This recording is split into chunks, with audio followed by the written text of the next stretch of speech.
Niti tu ti chúc cha đi xây năm tiếng đập bì bạt nhóm lục group chạy hà ra cầm một tập sốc ở đóm xôm on cài group xong đạch trùng nè ông mà cha nè ốc nhà lúc chum tiêu lúc xây nên cả nhà chi ti mít tray chi ti nực lực chi ti rọp an chi bị xét on lục đaปัจจุบันอภิบកំពុងរស់នៅក្រៅប្រទេសក្នុងប្រទេសជីទីគោរពជីទីរាប់អានអំពីយើងខ្ញុំលោកគ្រូពិជ័យហោរាកម្មាមតបសុកឧត្តមបាទខ្ញុំអស់រយៈកាលប៉ុន្មានសប្តាហ៍កន្លងមកនេះជាច្រើនថ្ងៃដែលអស់លោកនាងកញ្ញាបាន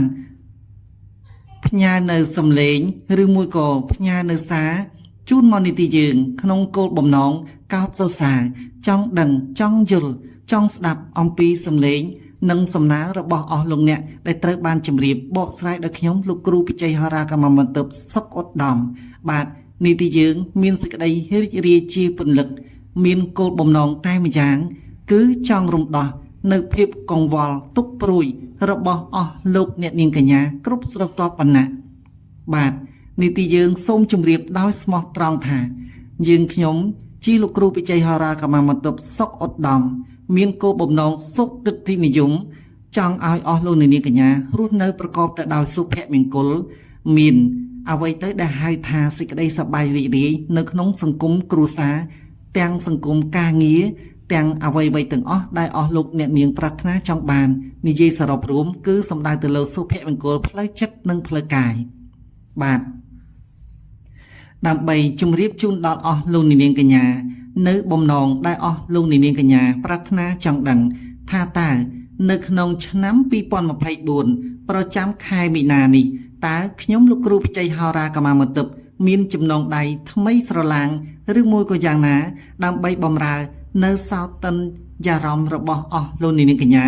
គឺក្នុងគោលបំណងបាទដូចបានជម្រាបខាងលើប៉ុន្តែមុននឹងជម្រាបរៀបរាប់ភ្ជាប់សេចក្តីអំពីលក្ខណៈឆ្នាំទាំង12ដែលត្រូវលើកយកមកជម្រាបជូនដល់អស់លោកគ្រប់ស្រទាប់វណ្ណៈបាទខ្ញុំមានសំណូមពរ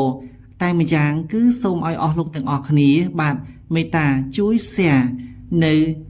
ចំនួន3ដងដោយនិយាយឬមួយក៏សរសេរថាលៀបហេង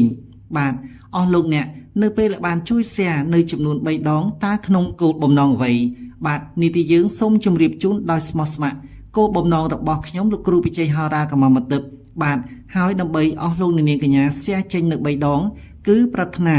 ក្នុងគោលដៅទី1បាទអស់លោក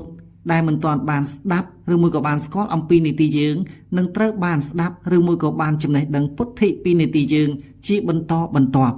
បាទអស់លោកខ្លះមានចម្ងល់ឆ្ងល់តែមិនអាចបានត្រូវជួបជាមួយខ្ញុំលោកគ្រូពិជ័យហោរាកម្មាមតបបាទនោះគឺជាម្យ៉ាង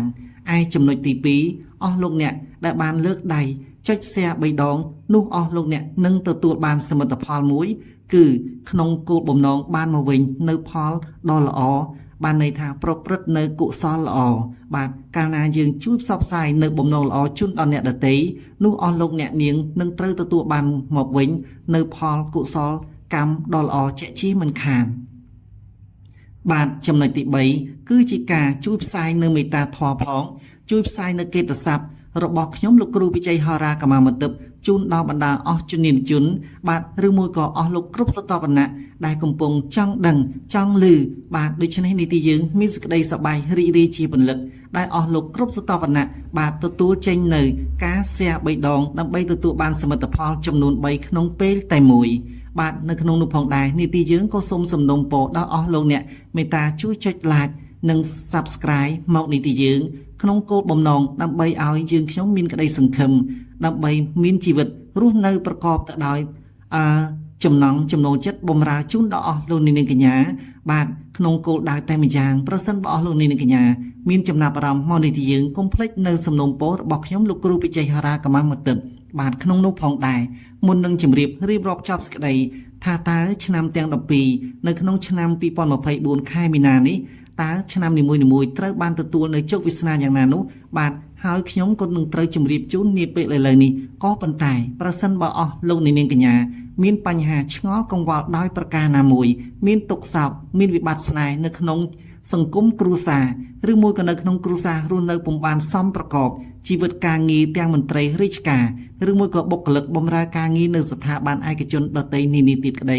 ឬមួយក៏បងប្អូនឬមួយក៏បងជាយុវសិស្សនិងជានិស្សិតបាទអស់លោកអាចទំនាក់ទំនងឆ្ងល់ដោយប្រការណាមួយមកកាន់នីតិយើងតាមរយៈលេខទូរស័ព្ទជាប់ Telegram 012 645118មួយខ្សែទៀត097 7762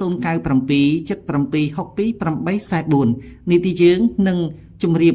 រៀបរាប់ជាប់សេចក្តីបកស្រាយជូនដល់អស់លោកនាងកញ្ញាមិនឲ្យអស់លោកនាងកញ្ញាខកបំណងឡើយក៏ប៉ុន្តែនីតិយើងសូមជម្រាបថានីតិយើងតម្រូវឲ្យអស់លោកនាងកញ្ញាផ្ដល់នៅអ្វីជាសំណងជូនដល់នីតិយើងវិញបាទមានន័យថា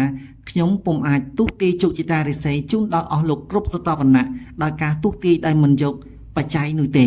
បាទពីព្រោះអស់លោកអ្នកខ្លះគ្រាន់តែចង់បានចម្លើយ4ដំណាត់ពីខ្ញុំគឺខ្ញុំពុំអាចប្រកល់ជូនបានទេចុះហេតុដូចម្តេចបានជាលោកគ្រូកំណាញ់នៅពាក្យ4ដំណាត់ខ្លាំងម្ល៉េះបាទគឺជាពាក្យឥតតម្លៃឥតន័យបាទឧទាហរណ៍ដូចជាគាត់បានសួរថា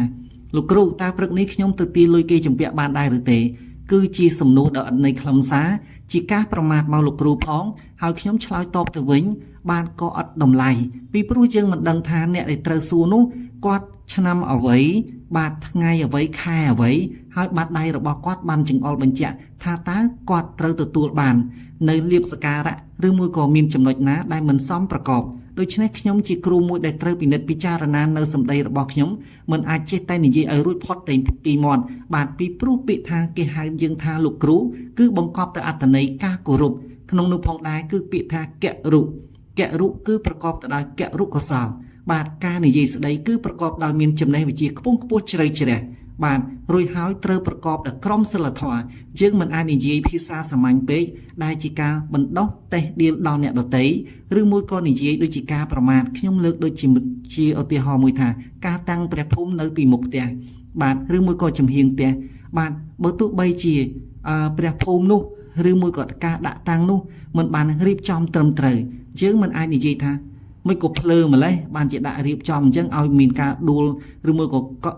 សង្កត់ដួលមកលើធ្វើឲ្យក្មេងឬមួយក៏មនុស្សត្រូវស្លាប់ឬមួយក៏របួសខ្ញុំជាគ្រូដែលមានក្រមសីលធម៌មានគរុត្រឹមត្រូវមានចំណេះដឹងខ្ពង់ខ្ពស់ខ្ញុំមិនអាចនិយាយពាក្យអសិលធម៌ជូនទៅដល់អស់លោកអ្នកបានទេបាទពាក្យថាគ្រូមួយម៉ាត់ត្រូវបានគេគោរពអំពីក្រមសីលធម៌យ៉ាងច្បាស់ក្រឡៅបាទពីព្រោះថាគាត់មានការធ្វេសប្រហែសយើងគួរតែនិយាយថា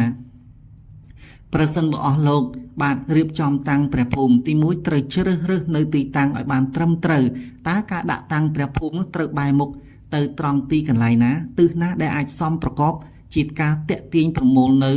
ចំណុចវិជ្ជមានជូនដល់សេរីរុងរឿងដល់ក្រុមគ្រួសាររបស់យើងក្នុងនោះផងដែរត្រូវពិនិត្យទូបច្ចេកទេសឲ្យមែនតែនប្រសិនបើយើងដាក់តាំងមិនបានល្អវាអាចបណ្ដាលឲ្យមានការដួលរលំប៉ះទង្គិចគៀបសង្កត់ទៅលើមនុស្សខ្លះដែលអាចបណ្ដាលឲ្យមានរបួសឬមួយក៏មិនបានទទួលផលវិជ្ជមានអាចទៅជា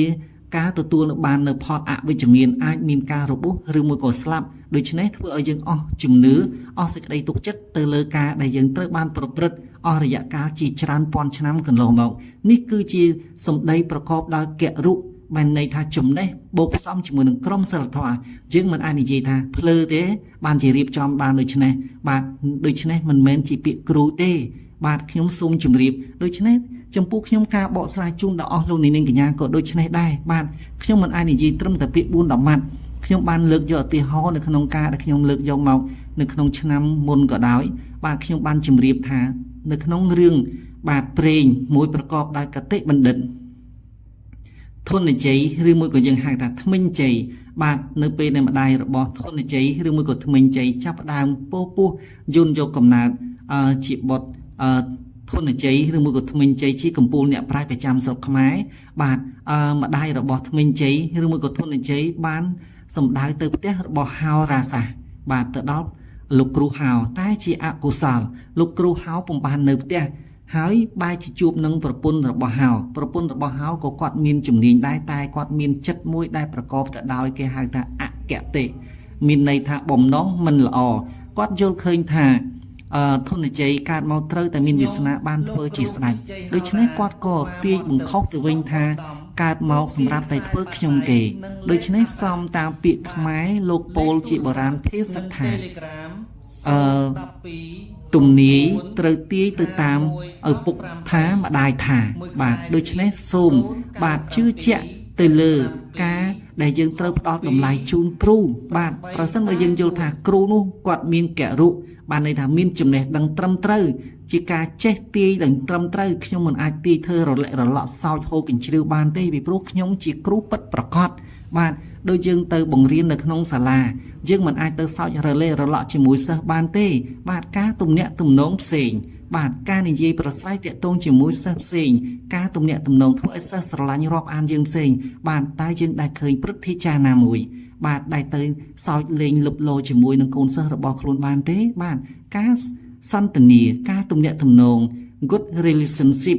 បាទគឺត្រូវតែបណ្ដាលឲ្យមានបាទក្រមវិនិច្ឆ័យច្បាស់លាស់មិនមែនចេះតែនិយាយរលាក់រលក់ទេដូច្នេះវានាំឲ្យសាបបាទខ្ញុំក៏ចង់សើចលេងសប្បាយដែរប៉ុន្តែមានកាលៈទេសៈ circumstance របស់ខ្ញុំពោពេញទៅដោយ time management ត្រឹមត្រូវមិនមែនចេះតែសើចហូរកញ្ជ្រៀវឬមួយក៏ចេះតែថាឲ្យបានទេដូច្នេះខ្ញុំសូមសំណូមពរជូនដល់អស់លោកដែលចូលមកនីតិយើងគឺជាកូនសិស្សរបស់ខ្ញុំដូច្នេះសូមអស់លោកប្រកបទៅដោយក្រមសីលធម៌យ៉ាងច្បាស់លាស់ពិតប្រាកដខ្ញុំពុំមែនជាអ្នកដែលត្រូវគោរពក្រិតក្រមឲ្យបានតឹងរឹងទេប៉ុន្តែខ្ញុំចង់ឲ្យអស់លោកជំរះទៅមន្ទិលសៅម៉ងបាទកាលណាយើងឧទាហរណ៍ចាប់លើកទូរស័ព្ទជំរាបសួរលោកគ្រូតើលោកគ្រូសុខសប្បាយជាទេខ្ញុំមានបំណងចង់ឲ្យលោកគ្រូទស្សទាយជោគជតារិស័យជូនខ្ញុំហើយខ្ញុំក៏អញ្ចឹងដែរបាទជំរាបសួរអស់លោកចេញមកពីខាងណាបាទនេះគឺជាសម្ដីដ៏សមរម្យដែលយើងស្ដាប់មើលទៅគឺថាប្រកបទៅដោយសីលធម៌គោរពគ្នាទៅវិញទៅមកបាទក៏ប៉ុន្តែខ្ញុំពុំអាចនឹងបំណកស្រាយជូនដល់អស់លោកត្រឹមតែពាក្យ4-10ម៉ាត់ខ្ញុំមិនដឹងថានិយាយយ៉ាងម៉េច4-10ម៉ាត់ខ្លីសេចក្តីណាស់បាទពីព្រោះអស់លោកបានតាមដាននៅ YouTube របស់ខ្ញុំគឺខ្ញុំបកស្រាយមានខ្លងមានឃ្លាមានប្រធានបទចាប់ផ្ដើមរៀបរាប់ពីសេចក្តីផ្ដើមតួសេចក្តីរហូតដល់ទៅចុងបញ្ចប់នៃតួសេចក្តីយើងសាំងយកវិធីថែមទៀតផងបាទយើងសរុបយកសេចក្តីដែលត្រូវបាន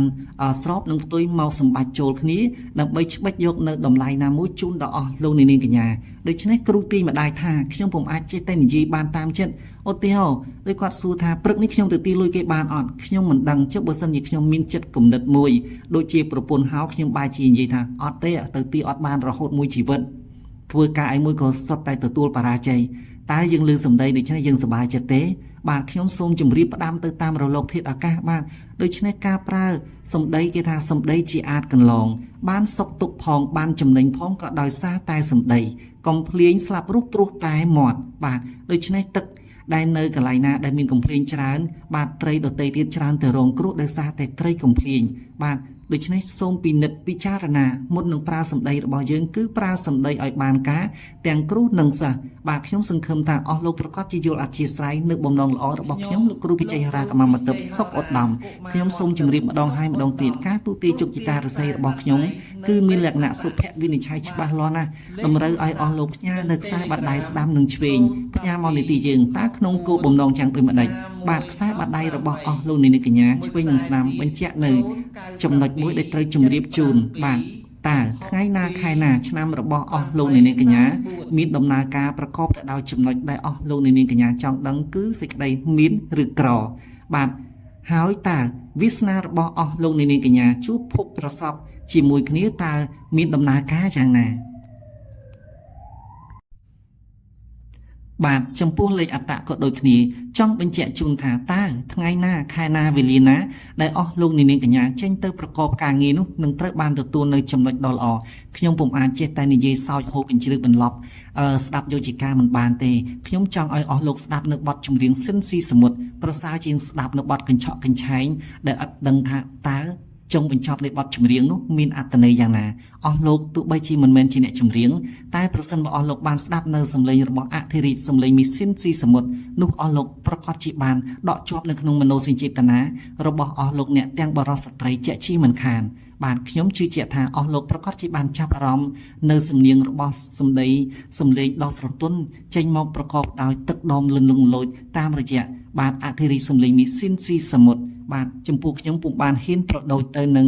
សម្លេងមាសរបស់លោកអធិរាជស៊ីនស៊ីសមុទ្រទេក៏ប៉ុន្តែខ្ញុំមានបំណងចង់ប្រាថ្នាឲ្យបានត្រឹមតែបាទ 1% នៃអធិរាជក៏ខ្ញុំអស់ចិត្តដែរ បាទដើម្បីកុំឲ្យអស់លោកនាងកញ្ញាបាទទន្ទឹងរង់ចាំយូរថាតើឆ្នាំដែលខ្ញុំត្រូវលើកយកមកជម្រាបរៀបរាប់ចប់សេចក្តីនៅក្នុងរាសីប្រចាំខែមីនាឆ្នាំ2024តម្រូវជូនទៅលើឆ្នាំមួយណានោះដូច្នេះសូមយាងអញ្ជើញទ្រង់សម្ដេចអស់លោកនាងកញ្ញាប្រិមិត្តពុកម៉ែជាទីមេត្រីខ្ញុំលោកគ្រូបច្ចេកហារាកម្មាមន្ទិបសុខឧត្តមសូមជម្រាបរៀបរាប់ចប់សេចក្តីនៅរយៈពេលមួយដ៏ខ្លីនាខាងមុខនេះគឺសូមលើកយកមកជម្រាបជូនអំពីជោគជតារាសីរបស់អស់លោកនាងកញ្ញាដែលកើតឆ្នាំខាលតើរាសីរបស់អស់លោកនាងកញ្ញាកើតឆ្នាំខាលបាទប្រចាំខែមីនាឆ្នាំ2024មានដំណើរការយ៉ាងណាដូច្នេះសូមយាងអញ្ជើញសម្ដេចទ្រង់ឯកឧត្តមអស់លោកគ្រប់សតវណ្ណៈទទួលបំណងស្រាយពីខ្ញុំលោកគ្រូបច្ចេកហារាកម្មាមន្ទិបសុខឧត្តមដូចតទៅបាទឆ្នាំខាលពងជាយក្ខិនីនាមជាសត្វខ្លាធាតឈើបាទជាមនុស្សអង្គអាចក្លាហានចិត្តដាច់និយាយស្ដីបាទក្នុងនោះផងដែរចំពោះអត្តចរិតនៅក្នុងការអកប្បកិរិយាបាទនិយាយស្ដីបើសិនជាមនុស្សស្រីបាទមនុស្សស្រីខ្លះគឺមានចិត្តជាមនុស្សប្រុសបាទអស់លោកតែងតែដឹងហើយថាមនុស្សស្រីខ្លះមានចិត្តជាមនុស្សប្រុសត្រង់កន្លែងនេះខ្ញុំបាទក៏សូមខន្តីអភ័យទោសប្រសិនបើបងប្អូនយុវវ័យយុវតីមួយណាបាទដែលមានការប៉ះពាល់ទៅលើចំណុចដែលខ្ញុំបានជម្រាបរៀបរាប់ចប់សេចក្តីសូមអស់លោកមេត្តាខន្តីអភ័យទោសនេះគ្រាន់តែគឺជាការទូទាយជោគជតារាសីចំនួនប្រជាពលរដ្ឋទូទាំងសកលដែលមានប្រជាពលរដ្ឋក្នុងព្រះរាជាណាចក្រកម្ពុជារដ្ឋយើង17លាននាក់អាចឈានទៅអនាគត18លាននាក់ដូច្នេះតែងតែមានកន្លែងខ្លះត្រូវនឹងចំចំណុចរបស់អស់លោកនាងកញ្ញាហើយខ្លះទៀតក៏ពុំត្រូវសោះសូនតែម្ដងដូច្នេះប្រសិនបើមានប៉ះពាល់ពាក្យសម្ដីដែលអចេតនាក្តីបាទខ្ញុំលោកគ្រូបច្ចេកហារាកម្មាមន្ទិបក៏សូមអស់លោកមេត្តាខន្តីអភ័យទោសដល់ជាងខ្ញុំបាទនៅក្នុងអកប្បកិរិយាបើសិនជាមនុស្សស្រីខ្លះមានចិត្តជាមនុស្សប្រុសច្រើនតែនិយាយពាក្យសម្ដីគំរោះគំរើយត្រម៉ាំងត្រមោកយល់ថាខ្លួនធ្វើអ្វីសុទ្ធតែនិយាយត្រូវធ្វើត្រូវទាំងអស់និងគិតសុទ្ធតែយល់ឃើញថាខ្លួនគឺជាមនុស្សដែលមានសុភវិនិច្ឆ័យត្រឹមត្រូវបាទដូច្នេះហើយដោយសារតែយល់ឃើញថាខ្លួនឯងជាមនុស្សល្អជាមនុស្សខ្ពង់ខ្ពស់ជាមនុស្សដែលឈ្នះអស់លើគេទាំងពួងនោះបាទជាហេតុបណ្ដាលឲ្យធ្វើឲ្យខ្លួនមានសត្រូវហ៊ុំព័ទ្ធជុំចិត្តជាពិសេសញាតិមិត្តបាទរបស់ខ្លួនពុំបានចូលចិត្តគឺគេនិយាយល្អតែនៅពីមុខឯក្នុងចិត្តគេមិនបានគោរពនិងយកចិត្តទុកដាក់ចំពោះមនុស្សឆ្នាំខាលឡើយដូច្នេះមនុស្សឆ្នាំខាលទីបំផុតប្រៀបបាននឹងមនុស្សរស់នៅកណ្ដាលកោះឯកាតែម្នាក់ឯងដោយសារតែមូលហេតុមិនបានយល់ពីជំរឿបេះដូងរបស់គេពីព្រោះមនុស្សឆ្នាំខាលដែលចិត្តជាមនុស្សប្រុសខ្លះប្រសិនបើគេដាក់ខ្លួនខ្លាំងពេកគឺជន់គេឲ្យរៀបដូចជាស្មៅជើងក្រាស់តែម្ដងដូច្នេះបណ្ដាលឲ្យមានធ្វើបដិវត្តនៅក្នុងដួងចិត្តរបស់ញាតិសន្តានរបស់ខ្លួនបាទដូច្នេះត្រង់កន្លែងនេះប្រសិនបើអស់លោកអ្នកនាងមានចំណុចអវិជ្ជមានដូចខ្ញុំបានជម្រាបគួរតែអស់លោកអ្នកនាងកញ្ញាកែខ្លួនបន្តិចនោះគឺជាការប្រពៃបាទត្រូវយកគេធ្វើជាធំដូចខ្លួនដែរគុំជន់ពន្លិចគេគុំតេះដៀលគេគុំស្ដីប្រមាថកាត់ទៀនគេបាទថ្ងៃនេះគេក្រគេល្ងងគេចេះមិនដល់ខ្លួនគេពុំសូវមានទ្រព្យសម្បត្តិដូចខ្លួនកុំដៀលគេគុំប្រមាថគេពីព្រោះកន្លងមកមនុស្សស្រីដែលមានអាកប្បកិរិយាដូចជាមនុស្សប្រុសច្រើនតែតេះដៀលគេដោយមិនគិតថាគេខឹងនៅសម្ដីរបស់ខ្លួនឡើយបាទនិយាយដោយពុំបានគិតពុំបានពិចារណាឃើញគេក្រច្រើនតែតេះដៀលគេថាគ្មានកំណើតមួយជីវិតរស់ស៊ីអត់កំណើតបើសិនជាខ្លួនមិនបានជួយប្រសិនបើខ្លួនមិនបានឧបត្ថម្ភនោះមនុស្សនោះពិតជាគ្មានកំណើតបាទដូច្នេះពាក្យថាគ្មានកំណើតគឺជាការឈឺចាប់ជាការបណ្ដុះនៅបដិវត្តនៅក្នុងដួងចិត្តរបស់មនុស្សដែលត្រូវបានខ្លួនធ្លាប់ជួយឬមួយក៏ខ្លួនធ្លាប់ប្រមាថដូច្នេះអស់លោកសូមកុំយកបាទនៅការដែលមានទ្រព្យសម្បត្តិជួយទៅលើបុគ្គលណាមួយហើយតេះដៀលទៅលើគេនោះប្រកាសជាមិនបានទទួលនៅផលបុណ្យបែរជាទទួលបាននៅការគុំគួននៅក្នុងដួងចិត្តគេស្អប់អស់លោកទៅវិញទេបាទដូច្នេះខ្ញុំសូមអស់លោកអ្នកនាងកញ្ញាមេត្តាស្ដាប់នៅការជម្រាបរៀបរាប់របស់ខ្ញុំក៏សូមមេត្តាខន្តីអភ័យទោសពីព្រោះពាក្យពិតច្រើនតែរែងស្លែងបាទថ្នាំដែលជាឱសថទឹកបាទគឺជាថ្នាំដែលប្រកបទៅដោយលេបទៅមានការដែលយើងទទួលនិយាយបានថាលេបទៅវាត្រូវច្រើនតែថ្នាំល្វីងបាទនោះអស់លោកប្រកាសជាដឹងហើយបាទថ្នាំល្វីងភាសាល្វីងក៏ប៉ុន្តែបាទមិនមែនមានន័យថាឲ្យតែសម្ដីដែលគំរោះគំរើយ ធ្វើឲ្យគេចូលចិត្តដែលយល់ថាថ្នាំល្វីងច្រើនតែមានអូជីរស់នោះទេបាទដូច្នេះសូមអស់លោកមេត្តាប្រុងប្រយ័ត្នរាល់សម្ដីដែលអស់លោកប្រមាថឬមួយក៏តេះដៀលគេឬមួយក៏អប់រំគេសូមប្រើនៅផ្នត់គំនិតប្រកបដោយបញ្ញវន្តនិយមផងបាទពីព្រោះថាការដែលគេល្ងងការដែលគេចេះមិនដល់ខ្លួននោះគេចុះចាញ់យើងមួយកម្រិតហើយដូច្នេះរឿងអីយើងត្រូវទៅស្ដីប្រមាថជេរកាត់ជេរតេះដៀលគេថែមទៀតនោះរត់ទៅធ្វើឲ្យគេអន់ចិត្តជួនកាលដោយសារតែសេចក្តីប្រមាថរបស់យើងតេះដៀលធ្វើឲ្យគេនោះអស់ជំនឿលើយើងផងឬមួយក៏គ្នាគិតខ្លីអាចបណ្ដាលឲ្យសម្លាប់ខ្លួនក៏អាចថាបានដោយសារតែសម្ដីរបស់យើងមិនបានគិតឲ្យគ្រប់ជ្រុងគ្រប់ជ្រោយបាទត្រង់កន្លែងនេះបានជាខ្ញុំអត្ថាធិប្បាយច្រើនព្រោះខ្ញុំសង្កេតឃើញនៅក្នុងសង្គមយើងសពថ្ងៃបើសិនបើបានជួយអ្នកណាម្នាក់ដែលគាត់មានកំសោយខាងផ្នែកហិរញ្ញវត្ថុបាទឬមួយក៏យើងជួយដោយប្រការណាមួយច្រើនតែលើកយកមកតេះដៀលគ្នាដោយគ្នាបានទទួលជំនួយយើងហើយយើងបែរជាមិនលើកទឹកចិត្តគ្នាឧទាហរណ៍ឃើញគ្នាក្រទ្រព្យសម្បត្តិយើងត្រូវលើកទឹកចិត្តគ្នានិយាយថាអូនណាអូនឯងត្រូវខំរភ្ញាក់រលឹកឡើងណាអូនណាតស៊ូចំពោះការងារបើសិនបើជាសិស្សអូនឯងខំរៀនឡើងពីព្រោះឪពុកម្ដាយយើងក្រណាដោយសារតែយើងមានចំណេះវិជ្ជាខ្ពង់ខ្ពស់យើងអាចជួយឪពុកម្ដាយយើងបានបើសិនបើប្អូនបាទមានដោយថាវិបត្តិសេដ្ឋកិច្ចដោយសារតែយើងក្របានជាត្រូវគេមើលងាយឥឡូវខ្ញុំជួយប្អូនហើយប្អូនខិតខំសន្សំលុយសន្សំកាក់ដើម្បីខិតខំធ្វើយ៉ាងណារកស៊ីណាប្អូនណាដើម្បីឲ្យបានចិញ្ចឹមក្រុមគ្រួសារយើងឲ្យមានបានបាទឬមួយក៏គ្នាមានវិបត្តិស្នេហ៍យើងមិនត្រូវទៅតេះដៀលគ្នាឈួតគ្នាយកកម្មគុណធ្វើធំឈ្គក់អង្វែងដោយសារស្រីដោយសារប្រុសដូច្នេះការដែលយើងទៅជួយគ្នាហើយយើងទៅស្ដីឲ្យគ្នាដូចជាយើងទៅជន់ពន្លិចទៅសម្លាប់ដួងចិត្តរបស់គ្នាតែដូច្នេះអញ្ចឹងបាទខ្ញុំនិយាយនេះបាទតើអស់លោកយល់ដូចខ្ញុំនិយាយដែរទេបាទប្រសិនបើអស់លោកយល់ថាខ្ញុំនិយាយត្រូវសូមជួយ comment share ជូនដល់ខ្ញុំផង share នៅថាបាទខ្ញុំនិយាយត្រូវបាទហើយ share ចេញ3ដងលៀបហេងបាទតែបើខ្ញុំនិយាយខុសអស់លោកត្រូវតែនិយាយថាខ្ញុំនិយាយខុសហើយបាទលោកគ្រូបច្ចេកហារាកម្មមន្ទិបនិយាយខុសហើយបាទឥឡូវនេះងាកមកដល់ឆ្នាំខាលដដែល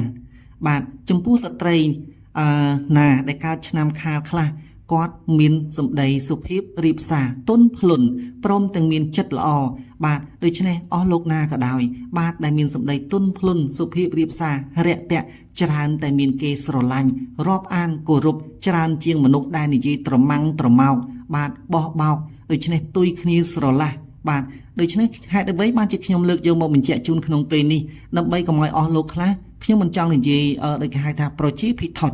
បាទប្រជាភិថុតមានន័យយ៉ាងដូចម្ដេចមានន័យថាគឺជាការលួងលោមបាទបោកបញ្ឆោតបាទដោយយកចំណុចតែមួយធ្វើជាចំណុចគោលតែចំណុចតែមួយធ្វើជាចំណុចគោលយ៉ាងដូចម្ដេចដោយខ្ញុំលើកយករឿងដដែលបាទដែលយើងលើកយកតែពីបញ្ហាឆុងបាទដូច្នេះអ្នកដែលគ្នាមានប្រាជ្ញាស្មារតីទុនខ្សោយបាទនឹងមួយបាទគ្នាមានជីវភាពក្រលំបាកនេះពីរបាទអ្នកដែលមានជំនឿងប់ងល់នេះ3ដោយពេលដែលយើងឮថាឆុងគ្នាគិតថាតើឆុងនឹងគ្នាមានលទ្ធភាពណាបាទឧទាហរណ៍ថាអ្នកដែលមានសមត្ថភាពមានជំនឿងប់ងល់បាទគ្នាជឿថាឆុងដូច្នេះគ្នាក៏អាចធ្វើតាមយើងប្រកាសប្រកបបានបាទមិនស្ដាយទេត្រឹម100 200 400 500គ្រាន់តែកាត់ឆុងយើងអត់ស្ដាយទេក៏ប៉ុន្តែអ្នកខ្លះគាត់មានជំនឿងប់ងល់តែគាត់គ្មានសមត្ថភាពបាទនៅក្នុងការកាត់ឆុងតើទៅកាត់ឆុងនៅទីកន្លែងណា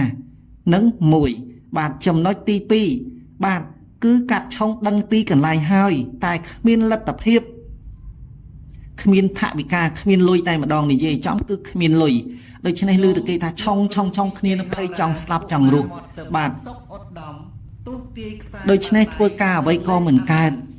បាទដេកភ័យដេកព្រួយជួនកាលដោយសារពាក្យឆុងនេះធ្វើឲ្យគ្នាស្លាប់ទៀតផងហេតុដូចម្ដេចបាទជួនកាលជិះម៉ូតូទៅបើកឡានទៅបាទលាក់ចរាចរណ៍ចុះបក្រមិនក៏បានមានឡានបើកបាទអស់លោកត្រង់កន្លែងខ្លះគាត់ទិញឡានគេបង់រំលោះឬមួយក៏គាត់ជួលឡានគេមករត់តាក់ស៊ីបាទមិនមែនមានន័យថាឲ្យសុទ្ធតែជួនកាលដែលក្នុងរឿងកុនគេច្រើនតែនិយាយថាភ្នែកសម្លឹងឃើញមិនមែនជាការពិតបាទយើងឃើញគេជិះឡានយើងឃើញគេជិះម៉ូតូទំនើបតែអ្នកខ្លះជំពាក់គេរុំកោះក៏ប៉ុន្តែមានបុគ្គលខ្លះគាត់ធ្វើជាសាមញ្ញជនបាទមានជីវភាពសាមញ្ញយើងលើកយកមកជម្រាបជូនអស់លោកក៏ដឹងដែរបាទ យើងមិនបាច់ចាំលើកយកអ្នកណានិយាយយើងលើកយកអ្នកអង្គការមុងរទ្ធីបាទអស់លោកស្គាល់គាត់ស្ទើរតែពេញផ្ទៃប្រទេសក្នុងនិងក្រៅប្រទេសយើងសង្កេតឃើញបាទឧត្តមភរិយារបស់អ្នកអង្គការលោកមុងរទ្ធីគាត់ដែលស្លៀកសម្លៀកបំពាក់លយឆាយតែទេបាទគាត់ដែលមានពាក់មាសបង្ហាញគេថាណែមួយខ្សែនេះរាប់លានដុល្លារទេបាទគាត់ដែលមាននិយាយប្រាប់គេថាគាត់ពាក់ខ្សែដៃពេជ្រនេះរាប់លានដុល្លារ50,000ដុល្លារ60,000ដុល្លារដែរទេបាទស្របនឹងសុភាសិតបារាំងដែលបាននិយាយថាក្អែបកាលណាមានពឹសខ្លាំងនឹងដាក់កន្ទុយ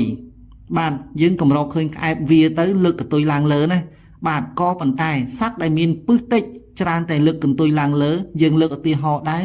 សត្វខ្ទួយបាទពឹសចាញ់ក្អែបទេក៏ប៉ុន្តែបះកន្ទុយជានិច្ចបាទយើងលើកយកចំណុចមកជម្រាបជូនអស់លោកនាងកញ្ញាត្រង់តែម្ដងបាទយើងដែលឃើញអស់លោកអ្នកដែលមានបណ្ដាស័ក្តិធំបាទខ្ញុំលើកយកមកជម្រាបជូនតែម្ដងតើមានអ្នកណាមួយបាទដែលជាមហាសេដ្ឋីប្រចាំនៅស្រុកខ្មែរដូចជាភរិយាឬមួយក៏អ្នកអង្គញាគិតមេងដែរទេតែដែលឃើញលោកជំទាវស្រីតូចចំណានម៉ៅតូចចំណានគាត់ដែលលើកខ្សែដៃកពេជ្ររបស់គាត់បញ្ជាក់ថាណែគាត់ពាក់មួយខ្សែនេះជាង1លានដុល្លារទេបាទឬមួយក៏គាត់បញ្ជាក់ប្រាប់ថាណែខ្សែដៃរបស់គាត់នេះមាន50,000ដុល្លារ70,000ដុល្លារដែរទេបាទគាត់សឹងតែក្រាលដេកមិនអស់រាប់រយជាតិអីណោះតែគាត់មានដែរស្រែកប្រកបប្រកាសដែរទេគាត់អត់ដែរទេបាទហើយមើលសម្លៀកបំពាក់របស់គាត់ស្លៀកពាក់ចូលរួមកម្មវិធីទៅតាមទម្រង់បែបបទប្រពៃណីរបស់ខ្មែរតើឃើញមានគេដើរហែហោមស្រែកហូរកញ្ជ្រៀវអីបាំងឆាត់អន្តែតាយដូចជាអ្នកខ្លះបានទេបាទនេះយើងបញ្ជាក់ជូនតែដូច្នេះតែម្ដងបាទចង់បញ្ជាក់ជូនថាមិនមែនគ្រប់តែអ្វីមួយនោះដែលជាបញ្ញាស្មារតីរបស់យើងខ្ញុំចង់ជម្រាបជូនថាកាលណាយើងនិយាយពាក្យណាមួយឲ្យសមប្រកបឲ្យពិតបាទលក្ខណៈខ្លះយើងនិយាយទៅពាក្យពិតហើយឲ្យសាមញ្ញបាទឲ្យសាមញ្ញឲ្យយកជាការស្ដាប់បានបាទខ្ញុំនិយាយនេះមិនចង់និយាយថាអ្នកខ្លះថាចុះបើគាត់នឹងអត់មានលទ្ធភាពមិនក៏គាត់មានឡានជិះបាទគាត់មានឡានជិះគាត់នឹងត្រូវបង់រំលោះឬមួយក៏គាត់ជួលគេយកមករត់តាក់ស៊ីបាទយើងអត់ដឹងទេយើងគ្រាន់ឃើញថាគាត់អ្នកមានបាទនេះខ្ញុំចង់ជម្រាបបាទឧត្តមភរិយារបស់អ្នកអង្គញាមុងរទ្ធីលោកពូមុងរទ្ធីបាទឬមួយក៏លោកតាមុងរទ្ធីគាត់ស្លៀកពាក់សាមញ្ញបាទគាត់ដប់ភរិយាគាត់ដើរកាត់ព្រៃភ្នំជិះម៉ូតូកញ្ចាស់បាទជិះកង់កញ្ចាស់តែអស់លោកខ្លះវិញនោះបាទអស់លោកធៀបទៅខ្ញុំមិនបាច់ចាំនិយាយទេណាបាទយើងឃើញទេតើមានអ្នកណាមួយដែលមានដីធ្លីច្រើនជាងអ្នកអង្គញាមុងរទ្ធីនិងអ្នកអង្គញាគិតមេងបាទតើអស់លោកនោះមានដែរស្រែកប្រកបប្រកាសថាខ្ញុំណែមានលុយច្រើនណាមានផ្ទះវិឡាច្រើនណាក៏ដែរប្រកបប្រកាសដែរទេបាទអស់លោកអញ្ជើញតាមដានព្រឹត្តិការណ៍នឹងអាចដឹងបានបាទក្នុងនីតិនេះអស់លោកខ្លះគាត់បាននិយាយថាខ្ញុំគ្រាន់តែជាគ្រូទាយតែម្នាក់ទេហេតុដូចម្ដេចបានជាមកវែកញែកក្នុងសង្គមបាទខ្ញុំសូមជម្រាបថាខ្ញុំមានពុទ្ធិចំណេះដឹងមួយបាទខ្ញុំរៀនដល់អនុបណ្ឌិតខ្ញុំអាចវិភាគទៅគ្រប់អត្ថបទគ្រប់ជំនាញបរិស្ថានដែលខ្ញុំអាចនិយាយបានបាទការដែលវែកញែកវិភាគមកនេះមិនមែនសំដៅទៅលើការទុតិយជោគជតារិស័យតែមួយទេគឺចង់តម្រង់ឲ្យអស់លោកគ្រប់ស្ថាបនៈបាទងាកមកចាប់ភពប្រសពយល់អធិស្ឋានសមាហរណកម្មទាំងផ្លូវចិត្តគំនិតជាមួយគ្នានោះអស់លោកអ្នកប្រកបទៅដោយពុទ្ធិយកមកអនុវត្តប្រកាសជាបានត្រឹមត្រូវខ្ញុំមិនចង់បំភ្លៃអស់លោកណាមួយដោយសារតែពាក្យឆុងរួចហើយឲ្យគេរត់មករកខ្ញុំក្នុងគោលបំណងតែមួយយ៉ាងនោះទេបាទគោលវិធីដែលថាឧទាហរណ៍ថាឆុងយើងអាចតាវិធីឆុងមានដូចម្ដេចខ្លះបាទតើយើងត្រូវកាត់ឆុងដោយប្រការណាមួយខ្ញុំក៏ធ្លាប់បានជម្រាបជូនដល់អស់លោកនាងកញ្ញាដែរបាទទោះបីជាអស់លោកនាងកញ្ញាយល់ឃើញថាយើងឆុងក៏ពិតមែនខ្ញុំមិនដែរប្រកែកប្រណាំងជាមួយអស់លោកគ្រូអ្នកគ្រូថាមិនមែនឆុងនោះទេបាទគឺអាចឆុងបុគ្គលខ្លះអាចឆុង 100% បាទដូចជាឆ្នាំចឆុង 100% អស់លោកខ្លះអាចឆុងមែនបាទអស់លោកខ្លះដូចជាឆ្នាំរោងឆុងជាមួយឆ្នាំរោងឆុងរហូតដល់ខ្សែបាទគឺអាចមានមែនក៏ប៉ុន្តែយើងសូមលើកយកសំណួរសួរមកជូនដល់អស់លោកអ្នកថាយើងលើកយកឧទាហរណ៍ដូចជាសម្ដេចហ៊ុនសែនគាត់មានឆ្នាំរោងកើតថ្ងៃអង្គារបាទឆ្នាំពិតកំណើតរបស់គាត់គឺឆ្នាំ1951បាទផ្លូវការគឺ52បាទបើខ្ញុំនិយាយខុសសូមជួយកែតម្រូវបាទគឺគាត់មានព្រះជន្មមកទល់នឹងឆ្នាំនេះមានព្រះជន្ម ឆ្នាំបាទឬមួយក៏73អីខ្ញុំទៅតាមហ្នឹងណាបាទខ្ញុំចង់ជម្រាបជូនថាគាត់កើតឆ្នាំរោងចុះនៅក្នុងភូមិឃុំស្រុករបស់អស់លោកអ្នកតើមានអស់លោកអ្នកណាដែលកើតឆ្នាំរោងមានប្រជជនខ្ទង់ចិត្តជាងដូចជាសម្ដេចតេជោហ៊ុនសែនទេបាទខ្ញុំជឿថាប្រកាសជាមានក្នុងភូមិយ៉ាងកំសុយបំផុតក៏មានមនុស្ស20នាក់យ៉ាងតិចបាទយើងលើកយកមកឧទាហរណ៍ថាឆ្នាំរោងបាទឆ្នាំរោងដែលអស់លោកអ្នកគ្រូលោកគ្រូខ្លះគាត់បាននិយាយថាឆុង 100% ឆុងរហូតដល់ខ្សែបាទតើឆ្នាំរោងដែលឆុងរហូតដល់ 100% ស្ទើរតែខ្សែដូច្នេះតើមានអស់លោកណាដែលកើតឆ្នាំរោងបាទដែលមានប្រជជន72 73ព្រះវស្សាដូចជាសម្ដេចតេជោហើយខ្លាយទៅជានាយករដ្ឋមន្ត្រីឬមួយក៏ខ្លាយទៅជាប្រធាននៅក្នុងកន្លែងបរមរាជវាំងបានទេបាទប្រសិនបើមានអស់លោកខ្លះកើតឆ្នាំរោងហើយមានប្រជជន72 73ដូចជាសម្ដេចតេជោខ្លាយទៅជានាយករដ្ឋមន្ត្រីដោយសម្ដេចតេជោទាំងអស់គ្នានោះបាទនោះយើងអាចនឹងទទួលពាក្យបានថាឆុង 100% ឆុងរហូតដល់ខ្សែចុះបើសិនជាក្នុងព្រះរាជាណាចក្រកម្ពុជាយើងមានតែសម្ដេចតេជោមួយបាទដែលគាត់អាចមានវាសនាខ្លាយទៅជានាយករដ្ឋមន្ត្រីកាន់អាណត្តិច្រើនអាណត្តិរហូតដល់30-40ឆ្នាំឯណោះបាទដូច្នេះយើងមិនអាចនឹងនិយាយថាឆុងរហូតដល់ខ្សែស្ទើរតែគ្រប់គ្នានោះទេបាទមិនអាចទេ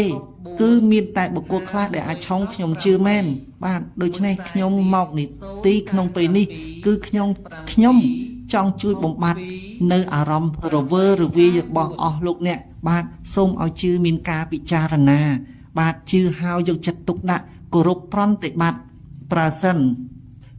បើអស់លោកអ្នកឆុងពិតប្រកបមែនវិធីដែលធ្វើឲ្យអស់លោកអ្នកងាយបំបត្តិឆុងគឺស្រួលជាទីបំផុតបាទតើវិធីបំបត្តិឆុងដល់អស់លោកនាងកញ្ញាតើមានវិធីអ្វីខ្លះទៅដើម្បីបំបត្តិឆុងជូនដល់អស់លោកនាងកញ្ញាអស់លោកគ្រប់សតបណៈបាទគឺមានតែព្រះរស់របស់អស់លោកនាងកញ្ញាទេបាទគឺជាឪពុកម្ដាយរបស់អស់លោកនាងកញ្ញាដូចខ្ញុំបានជម្រាបហើយជម្រាបទៀតបាទគឺគាត់អាចជួយសង្គ្រោះអស់លោកអ្នកបាននៅពេលដែលអស់លោកឆុងដោយប្រការណាមួយបាទខ្ញុំលើកឧទាហរណ៍ថាប្រសិនបើអស់លោកលងទឹក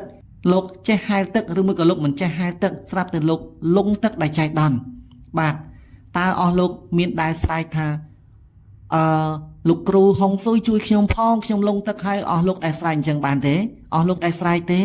បាទគឺអស់លោកប្រកាសជាស្រែកថាម៉ែអើយជួយកូនផងខ្ញុំលងទឹកហើយអស់លោកប្រកាសជាស្រែកដូចនេះខ្ញុំជឿថា100នាក់គឺ99នាក់ហើយប្រកាសជាស្រែកថាម៉ែអើយជួយកូនផងអស់លោកមិនដែលទៅស្រែកថាលោកគ្រូហុងស៊ុយអើយជួយខ្ញុំផងខ្ញុំឆុងហើយបានជាខ្ញុំលងទឹកស្លាប់បាទត្រង់កន្លែងនេះខ្ញុំជម្រាបឲ្យបានច្បាស់លាស់បាទក៏ប៉ុន្តែប្រសិនបើឪពុកម្ដាយយើងគាត់ជាមនុស្សវិការនៅសតិអារម្មណ៍នោះគាត់មិនអាចជួយសង្គ្រោះអស់លោកបានទេពីព្រោះគាត់អត់មានចិត្តគំនិតនិងដាក់អារម្មណ៍មកជួយអស់លោកបានពីព្រោះគាត់ឧទាហរណ៍គាត់វង្វេងស្មារតីយើងមិនអាចឲ្យគាត់ស្រោចទឹកលើករិស័យជូនយើងបានទេបាទមិនអាចបានជាដាច់ខាតឬមួយក៏អ្នកម្ដាយឬមួយក៏លោកឪពុករបស់អស់លោកបាទគាត់ផឹកស្រាច្រើនវង្វេងស្មារតីមិនអាចឲ្យពោលោកអ្នកប្រកបបានដោយដូចថាពិតប្រកបបានទេបាទខ្ញុំសូមជម្រាបអស់លោកប្រកាសជាឆ្ងល់ទៀតថាចុះកាត់ឆុងបើខ្ញុំមានម្ដាយខ្ញុំនៅរស់ហើយគាត់ល្អមានព្រមវិហារធម៌ទាំងឪពុកនិងម្ដាយតែគាត់អត់ចេះធម៌បាទគាត់អត់ចេះធម៌តែគាត់ចេះនិយាយភាសាចេញពីបេះដូងបរិសុទ្ធរបស់គាត់គឺគាត់អាចនិយាយបានថាសូមឲ្យកូនទាំងពីរឬមួយក៏កូនទាំងអស់ចៅទាំងអស់ចាប់ពីពេលនេះតទៅណាម៉ែឬមួយក៏ម៉ាក់ឬមួយក៏ពុកឬមួយក៏ប៉ាឬមួយក៏ឪស្រោចទឹកចាក់នៅលើក្បាលកូនពេលណានៅលើដងខ្លួនកូនពេលណាឲ្យកូនឈ្នះអស់មានស្ត្រឹកគ្រប់ទិសទីណាកូនណាឲ្យកូនរស់ស៊ីមានបានចម្រុងចម្រើនបាទនេះហើយគឺជាគុណរបស់ព្រះរស់បើសិនជាគាត់មិនបានចេះសូត្រធម៌ក៏យើងអាចយកជាការបានក៏ប៉ុន្តែប្រសិនបើគាត់កាន់សិល5ចាំសិល8កាន់តែវិសេសមហាក្រៃក៏ប៉ុន្តែអស់លោកខ្លះបានខលឬមួយក៏ទូរស័ព្ទមកជួបខ្ញុំផ្ទាល់ថាលោកគ្រូចុះបើសិនជាខ្ញុំឪពុកម្ដាយស្លាប់ចោលអស់តើខ្ញុំទៅរកព្រះរស់នៅឯណាបានបាទប្រកាសជាបានបាទ ตารถយ៉ាងដូចម្ដេចអស់លោកប្រកាសជាមានម្ដាយធរឪពុកធរបងធរបងចិញ្ចឹមឬមួយក៏ម្ដាយមីងម្ដាយឪពុកមីបាទឬមួយក៏អ៊ំបាទឬមួយក៏ធំស្រីធំប្រុសអាចជួយអស់លោកបានដូចខ្ញុំបានជម្រាបក៏ប៉ុន្តែប្រសិនបើយើងអត់តែម្ដងនោះកាន់តែមហាវិសេសគឺយើងសំដៅទៅលើព្រះសង្ឃពីព្រោះព្រះសង្ឃគឺជាអស់លោកដែលមានបាទកាន់សិលវិន័យសិក្ខាបទល្អប្រពៃសិល10បាទអាចជួយអស់លោកបានបាទខ្ញុំនិយាយពេលនេះមិនមែនមានន័យថាឲ្យអស់លោកមិនបានជឿគ្រូហុងស៊ុយហើយមិនបានទៅឲ្យគាត់កាត់ឆុងទេបាទបើអស់លោកមានលទ្ធភាពគួរតែអញ្ជើញទៅឲ្យគាត់កាត់ឆុងពីព្រោះគាត់មានជំនាញច្បាស់លាស់ពិតប្រាកដបានជាគាត់ស្រែកឬមួយក៏គាត់អំពាវនាវឬមួយក៏គាត់បាននិយាយឲ្យអស់លោកជឿទៅលើអ្វីមួយដែលគាត់បានមានបទពិសោធន៍បាទខ្ញុំនិយាយនេះ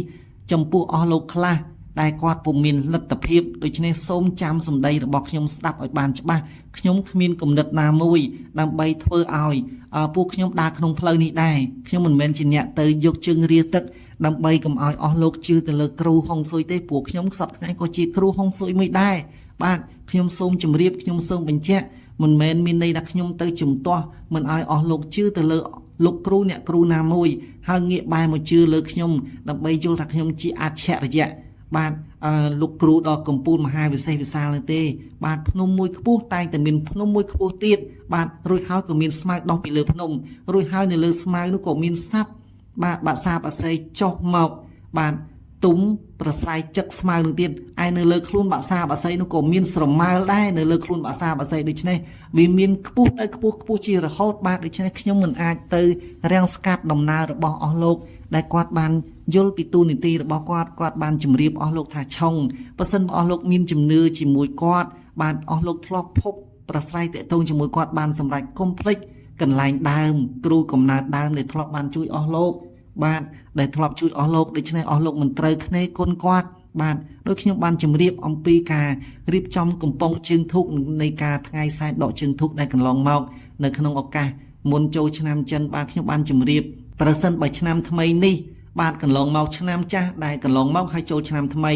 ប្រសិនបើយើងរកស៊ីមានបានយើងពុំចាំបាច់ដកកំប៉ុងជើងធូបដកជើងធូបនោះទេ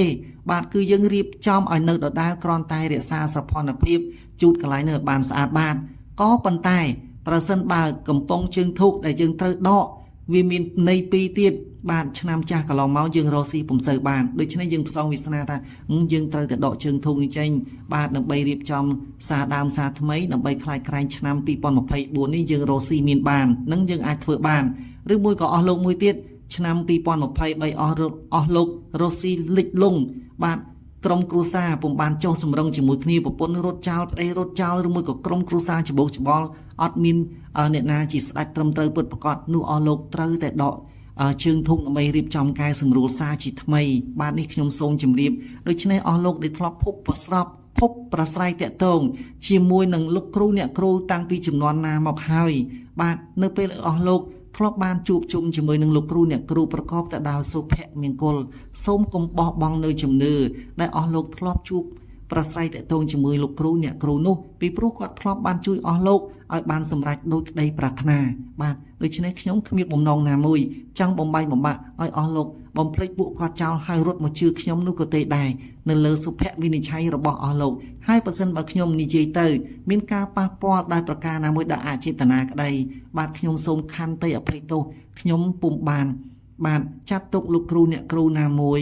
បាទគឺជាអមិត្តរបស់ខ្ញុំទេបាទខ្ញុំសូមអស់លោកអ្នកគ្រូលោកគ្រូទាំងអស់គឺជាមហាមិត្តចំពោះខ្ញុំបាទប្រសិនបើមានវ័យចំណាស់ជាងខ្ញុំឬមួយក៏វ័យដែលយ៉ាងណាខ្ញុំសូមគោរពអស់លោកបើទោះអស់លោកមានអាយុដោយថាមានអាយុតិចជាងខ្ញុំក៏ដោយក៏ខ្ញុំត្រូវតែយកអស់លោកបាទគឺជារៀមច្បងរបស់ខ្ញុំដែរបាទដូចក្នុងសិល្បៈក៏ដូចគ្នា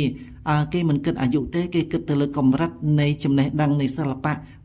ប្រសិនបើអស់លោកចេញមុខមុនហើយខ្ញុំជាអ្នកដែលទើបតែចេញមកសារក្រោយត្រូវតែគោរពបាទអស់លោកជារៀមច្បងរបស់ខ្ញុំហើយបាទគ្មានបំណងណាមួយទៅកាច់បំបាក់ដើម្បីចង់ឈ្នះចាញ់ជាមួយអស់លោកទេបាទឥឡូវនេះយើងខ្ញុំងាកមកជម្រាបរៀបរាប់ត្រឹមប៉ុណ្ណឹងដើម្បីឲ្យអស់លោកបានយល់ដឹងថាយើងធ្វើអ្វីមួយត្រូវគិតពិចារណាឲ្យបានហ្មត់ចត់ដូច្នេះខ្ញុំជម្រាបរំលឹកឡើងវិញ review ឡើងវិញជូនដល់អស់លោកអ្នកនាងបាទនារីដែលកើតឆ្នាំខាលខ្លះ គាត់មានលក្ខណៈជាមនុស្សប្រុសច្រើនតែតម៉ាំងតម៉ោកនិយាយស្ដីមិនសូវបានគិតគូរក៏ប៉ុន្តែមាននារីខ្លះគាត់មានចរិតជាមនុស្សប្រុសតែគាត់ចេះពិចារណាគិតគូរណាស់បាទគាត់និយាយទៅខ្លាចប៉ះពាក្យសម្ដីដែលគាត់គិតថាទោះបីជាសាច់ញាតិកូនក្មួយរបស់គាត់ត្រូវគិតថាអញនិយាយដូច្នេះអញស្ដីឲ្យវាខ្លាំងទៅក្រែងវាខឹងក្រែងវាគុំអញក្រែងវាអីគាត់គិតចឹងតែអ្នកខ្លះអត់ទេគាត់ប្រមាថយកតែម្ដងដូច្នេះគាត់ធ្វើឲ្យមានសត្រូវពាត់គាត់ជុំទិសបាទដូច្នេះវាទៅជាប្អូនមិនស្គាល់បងមិនស្គាល់ប្អូនក្មួយមិនស្គាល់មីងក្មួយមិនស្គាល់មាមិនស្គាល់ក្មួយមីងមិនស្គាល់ក្មួយបាទត្រង់កន្លែងនឹងឯងដែលថាដោយសារតែសម្ដីមិនបានប្រើឲ្យចំកាលៈទេសៈដោយយល់ឃើញតែផលប្រយោជន៍របស់ខ្លួនយើងបែរជាបំផ្លិចបំផ្លាញឬមួយក៏ជន់ទៅលើអ្នកដទៃដែលគ្នាខ្សត់ចំណេះវិជ្ជាឬមួយក៏គ្នាខ្សោយវិបត្តិហិរញ្ញវត្ថុយើងបែរជាតេះដៀលប្រមាថគេដូច្នេះគឺជាកំហឹងបដិវត្តជាក់ជាមិនខានបាទតែអស់លោកខ្លះនារីខ្លះដែលគាត់កើតឆ្នាំខាលគាត់មានអត្តចរិតជាមនុស្សប្រុសក៏ពិតមែនកាត់ក៏ប៉ុន្តែគាត់យល់កលៈទេសៈគាត់ប្រើសម្ដីទៅឲ្យបានសមរម្យថ្លៃថ្នូរបាទនោះប្រកាសជាមានគេតាមដានរាប់អានគោរពគាត់ច្រើនជាមិនខានបាទនៅក្នុងនោះផងដែរចំពោះអស់លោកនារីខ្លះដែលគាត់ជានារីហើយគាត់ជានារីទាំងចិត្តទាំងកាយបាទដូច្នេះគាត់និយាយមកភាសារបស់គាត់សម្ដីពីរូបពិសាផ្អែមល្ហែមត្រជាក់បាទធ្វើឲ្យមនុស្សគ្រប់គ្នាដែលបានស្គាល់គាត់គោរពស្រឡាញ់រាប់អានដោយពាក្យខ្មែរគេបាននិយាយថារស់នៅល្ងាចព្រឹកបែកទៅឲ្យគេនឹករស់នៅល្ងាចព្រឹកឲ្យគេស្រឡាញ់កុំឲ្យបែកទៅឲ្យគេស្អប់ឲ្យគេឮតែឈ្មោះនោះគឺគេមិនចូលចិត្តបាទនេះគឺខ្មែរយើងចង់បានពាក្យនេះណាស់បាទរស់នៅល្ងាចព្រឹកបាទបែកទៅឲ្យគេនឹករស់នៅល្ងាចព្រឹកឲ្យគេស្រឡាញ់បាទក្នុងនេះផងដែរចំពោះបរោះបាទចំពោះបរោះដែលកើតឆ្នាំខាលបែរជាមានលក្ខណៈផ្ទុយទៅវិញច្រើនតែមានសម្ដីផ្អែមល្ហែមសុភាពរាបសារឧស្សាហ៍ការងារក៏ប៉ុន្តែបរោះស្ត្រីដែលកើតឆ្នាំខាលច្រើនតែជាមនុស្សបាទអភ័ព្វស្នេហាអភ័ព្វផ្លូវចិត្តមានវិបត្តិមនោសញ្ចេតនាច្រើនបាទមានញាតិដោយអត់ញាតិបាទមានភរិយាឬមួយក៏មានប្តីច្រើនតែបាទអភ័ព្វទៅលើស្នេហាបើពុំបានប្តីមួយប្តីពីរឬមួយក៏ប្រពន្ធពីរប្រពន្ធបីក៏មានអាចបណ្ដាបែកបាក់គូដណ្ដឹងដែរបាទនេះចំពោះនារីបរោះដែលកើតឆ្នាំខាលហើយក្នុងនោះផងដែរចំណុចអវិជ្ជមានបាទបរោះនារីដែលកើតឆ្នាំខាលភាគច្រើនមួយចំនួនខ្លះច្រើនតែត្រចៀកស្រាលបាទគេហៅថាត្រចៀកសមានន័យថាកំពុងតែល្អជាមួយនឹងអ្នកណាយល់ចិត្តយល់ថ្លើមគ្នាហើយស្រាប់តែមានភាគីទី3មកនិយាយបង្ខូចបង្កាច់អីចឹងទៅឆ្នាំខាលបែរជាជឿសម្ដីគេត្រង់ធ្លូតែម្ដងបែរជាចាំតែគាត់សម្គាល់នៅចំណុចអវិជ្ជមានយូរទៅបាទអស់លោកបើសិនជាយើងចាប់អារម្មណ៍ទៅលើចំណុចល្អវាឃើញចំណុចល្អតែបើសិនជាយើងចាប់អារម្មណ៍ទៅលើមនុស្សណាមួយយើងចាប់កំហុសបាទតែត្រឹម10នាទី20នាទីគឺឃើញខុសតែម្ដងសម្បីតែដេកក៏យើងឃើញខុសអង្គុយក៏យើងឃើញខុសបាទឬមួយក៏ដកដង្ហើមក៏យើងឃើញខុសដែរជួនកាលគ្នាដកដង្ហើមធំយើងមិនពេញចិត្តគ្នាស្អីហាកាត់អីហាក៏ដកដង្ហើមមើលទៅមនុស្សអស់សង្ឃឹមក្នុងជីវិតដែរវាទៅជាខុសត្រង់កន្លែងហ្នឹងបាទដូច្នេះការដែលយើងចាប់កំហុសចំពោះអ្នកណាមួយដោយសារយើងទៅជាស្រាលទៅជាសគឺអ្នកនោះងាយនឹងរងគ្រោះដោយសារតែយើងបាទជាពិសេសចំណុចអវិជ្ជមានមួយទៀតឆ្នាំខាលច្រើនតែស៊ីជោបាទបុគ្គលខ្លះទាំងស្រីទាំងប្រុសឆ្នាំខាលខ្លះបាទគឺគាត់ច្រើនតែស៊ីជោបាទគេបញ្ជោគេលើកជើងស្កោតសរសើរអីចឹងមានលុយចាយអស់ហើយឲ្យគេអស់ហើយស៊ីអស់ហើយបាទតែចិត្តស្រាលចំណុចរបស់គាត់គឺចិត្តស្រាលគាត់រាប់អានអ្នកណាមួយពុំច្បាស់លាស់ទេក្នុងពេលតែមួយគាត់ថាគាត់បដូរស្លាប់បដូររស់តែបើមានគេចូលមកបំបែកគាត់បែរជាកាត់កាលអ្នកនោះចោលតែម្ដងដោយគ្មានចិត្តនឹកនាអាឡោះអាល័យដូច្នេះជាចំណុចមួយអវិជ្ជមានរបស់អស់លោកអ្នកខ្លះដែលកើតឆ្នាំខាលបើជាបរោះនោះដូចខ្ញុំបានជម្រាបជូនច្រើនតែភពប្រសពដែលគូស្នេហា3ទៅ4អ្នកយ៉ាងតិចបាទរីឯនារីច្រើនតែមានវិបត្តិច្រើនតែមានគូដណ្ដឹងម្ដងមិនត្រូវពីរដងមិនត្រូវអីចឹងណាបាទហ្នឹងហើយនៅនីតិចុងក្រោយនេះបរោះឆ្នាំខាលបាទបែរជាត្រូវយកចិត្តលួងលោមគេអង្វរដៃគូស្នេហ៍របស់ខ្លួនកុំឲ្យក្បត់ចិត្តខ្លួនរត់ចោលខ្លួនបើទោះបីជាហត់នឿយយ៉ាងណាគឺសុំឲ្យដៃគូរបស់ខ្លួនយល់ចិត្តខ្លួនអធិស្ឋានដល់ខ្លួនកុំទៅណាចោលខ្លួនគឺបងសុំឲ្យអូនរស់នៅជាមួយបងរហូតអស់មួយជីវិតដូច្នេះបានន័យថាយើងជួបគ្នានៅលើចានថ្មបាទអស់លោកនាងកញ្ញាប្រកាសជាឆ្ងល់ថាតើជួបគ្នានៅលើចានថ្មយ៉ាងដូចម្ដេចបាទជួបគ្នានៅលើចានថ្មគឺពិបាកណាស់ចានថ្ម មិនដូចចានដៃទេអស់លោកបាទកាលណាចានដៃយើងប្រហែសធ្លាក់ទៅក្រោមធ្លាក់ទៅដីបាទវាអាចកំពិតអាចកំពីវយើងយកមកដំតម្រង់លាបថ្នាំទៅល្អដូចដើមវិញក៏ប៉ុន្តែចានថ្មតែប្រហែសធ្លាក់ទៅបែកគឺបែកហើយបាទដូច្នេះអ្នកភាគច្រើនបរោះនារីដែលកើតឆ្នាំខាលច្រើនតែជួបគ្នានៅលើលក្ខណៈចានថ្មបាទឥឡូវនេះការជម្រាបរៀបរាប់ជាប់សេចក្តីអំពីលក្ខណៈទូទៅរបស់អស់លោកនារីនិងបរោះកើតឆ្នាំខាលក៏បានដល់ទីបញ្ចប់ក៏ប៉ុន្តែអស់លោកប្រកាសជាចង់ដឹងថាចុះថាសម្រាប់ខែមីនាឆ្នាំ2024តើដំណើរការរបស់អស់លោកនាងកញ្ញាដែលកើតឆ្នាំ2024មានដំណើរការយ៉ាងណាខ្ញុំក៏សូមលើកមកជម្រាបរៀបរាប់បាទខ្ញុំលោកគ្រូវិជ័យហារាកម្មាបន្ទប់សុខឧត្តមចេញទៅមួយអត្ថបទមួយឃ្លាទៅប្រកាសជាអស់លោកសឹងតែចងចាំអស់មួយជីវិតខ្ញុំមិនមែនចេះតែសើចហូរកញ្ជ្រៀវដល់រួចហើយមិនដឹងថានិយាយពីរឿងអ្វីទេបាទសម្រាប់អស់លោកនាងកញ្ញាដែលកើតឆ្នាំ2023កន្លងមកនេះច្រើនតែជួបប្រទះនៅមិនចុះសម្រុងនឹងសាច់ញាតិក្រុមគ្រួសាររបស់ខ្លួនបាទតមមាត់តមកហាក់បីដូចជារស់នៅកណ្ដាលកោះតែម្នាក់ឯងគ្មានន័យខ្លឹមសារបាទហាក់បីដូចជាជនកំព្រាឯកាបាទដោយសារតែចិត្តស្រាលឆាប់ខឹងដូចខ្ញុំបានជម្រាបជូនបាទក៏ប៉ុន្តែអស់លោកខ្លះគាត់មិនមែនចិត្តខឹងចិត្តស្រាលអីទេក៏ប៉ុន្តែវាសនាតម្រូវព្រំលិខិតតម្រូវឲ្យគាត់ត្រូវឃ្លាតឆ្ងាយចាក់ចោលស្រុកកំណើតទៅរស់នៅទីកន្លែងណាផ្សេងដើម្បីប្រកបរបររកស៊ីជួញដូរគាត់ហាក់បីដូចជាកំព្រាឯកាឃ្លាតឆ្ងាយពីស្រុកកំណើតរបស់ខ្លួនបាទឆ្នាំ2023រឿង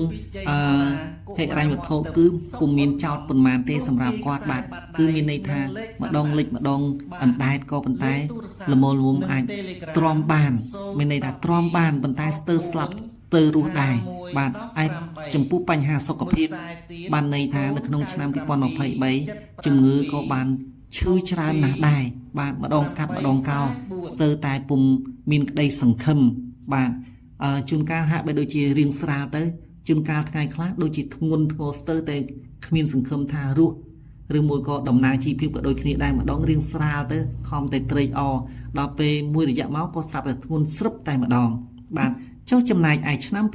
2024សម្រាប់ខែមីនា2024នេះតើរាសីរបស់អស់លោកនាងកញ្ញាកើតឆ្នាំខាលយ៉ាងដូចម្ដេចបាទសូមចូលរួមអបអរសាទរគឺរាសីរបស់អស់លោកនាងកញ្ញាដែលកើតឆ្នាំខាលគឺរាសីខ្ពស់ណាស់បាទបាទខ្ញុំលោកគ្រូវិជ័យហារាកម្មាបន្ទប់សុខឧត្តមសូមចូលរួមអបអរសាទររីករាយជាមួយអស់លោកអ្នកដែលកើតឆ្នាំខាលទាំងបរិសុទ្ធនិងស្ត្រីបាទខែមីនានេះគឺរាសីរបស់អស់លោកអ្នកខ្ពស់ល្អណាស់បាទចុះអស់លោកអ្នកប្រកាសជាឆ្ងល់ហើយថាចុះបើខ្ពស់យ៉ាងដូចនេះតើថ្ងៃឬមួយក៏ទិសឬមួយក៏អ្វីនោះអស់លោកគ្រូវិជ័យហារាកម្មាបន្ទប់សុខឧត្តមអាចជម្រាបបានទេបាទខ្ញុំលោកគ្រូវិជ័យហារាកម្មាបន្ទប់សុខឧត្តមបាទចេញមកលើកនេះប្រកាសជាវែកញែកបកស្រាយឲ្យអស់លោកនាងកញ្ញាផុតទុកកង្វល់បាទឲ្យអស់លោកនាងកញ្ញាជួបខ្ញុំហើយប្រកាសជាចងចាំបាទចង់ជួបហើយចង់ជួបទៀតបាទខែមីនា2024រាសីខ្ពស់ណាស់បាទចុះថ្ងៃគឺសំដៅទៅលើថ្ងៃហេងបាទថ្ងៃហេងគឺអស់លោកកុំភ្លេចថ្ងៃអាទិត្យបាទចេញទៅប្រស័យតេតងការងារជាមួយបុគ្គលណាមួយបាទគឺយកថ្ងៃអាទិត្យជាគោលការណ៍បាទចុះថ្ងៃដែលត្រូវបានហាមឃាត់បាទថ្ងៃដែលត្រូវបានហាមឃាត់ខ្ញុំសុខឧត្តមវិជ័យហារាកម្មាបន្ទប់ជម្រាបជូនដល់អស់លោកអ្នកថាគឺថ្ងៃសៅរ៍គឺមិនបានអនុញ្ញាតឲ្យធ្វើដំណើរបាទទៅចូលរួមនៅក្នុងពិធីអ្វីមួយដូចខ្ញុំបានជម្រាបណាបាទ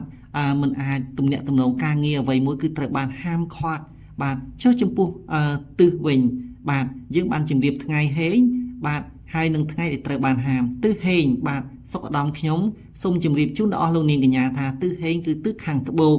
បាទលោកគ្រូវិជ័យហារាកម្មាបន្ទប់បញ្ជាក់ជូនហើយសុខឧត្តមយើងខ្ញុំបាទទិសហេងគឺទិសខាងត្បូងចំពោះអស់លោកអ្នកដែលកើតឆ្នាំខាលរីឯទិសដែលត្រូវបានហាមឃាត់ខ្ញុំលោកគ្រូវិជ័យហារាកម្មាបន្ទប់សុខឧត្តមសូមជម្រាបជូនម្ដងទៀតបាទទិសហាមឃាត់គឺទិសខាងលិច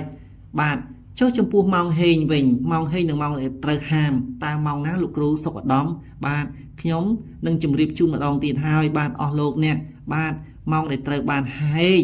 បាទម៉ោងដែលត្រូវបានណាត់ជួបជាមួយសង្សារក្តីណាត់ជួបនៅក្នុងការទំនាក់ទំនងការងារក្តីបាទកុំភ្លេចម៉ោង 6:30 នាទីពេលព្រឹកបាទម៉ោង 6:30 នាទីពេលព្រឹកឬមួយក៏ម៉ោង 4:23 នាទីពេលរសៀលបាទនេះគឺជាម៉ោងវិសេសវិសាលបាទអស់លោកប្រកាសជាសួរខ្ញុំទៀតថាលោកគ្រូចុះបើខ្ញុំជាសិស្សឬមួយក៏ជានិស្សិតខ្ញុំទៅប្រឡងអញ្ចឹងបានតែថ្ងៃអាទិត្យឬមួយក៏យ៉ាងណាលោកគ្រូបាទ បើសិនជាយើងជាសិស្សនិស្សិតបាទថ្ងៃដែលបន្ទាប់ដែលអាចយកជាការបានគឺថ្ងៃច័ន្ទបាទថ្ងៃដែលល្អប្រពៃសម្រាប់អស់លោកអ្នកបាទអញ្ចឹងយើងសួរថាចុះម៉ោងដែលត្រូវបានហាមឃាត់បាទម៉ោងហាមឃាត់គឺម៉ោង10:28 នាទីពេលព្រឹកបាទឬមួយក៏នៅពេលចំណុចមួយទៀតគឺម៉ោង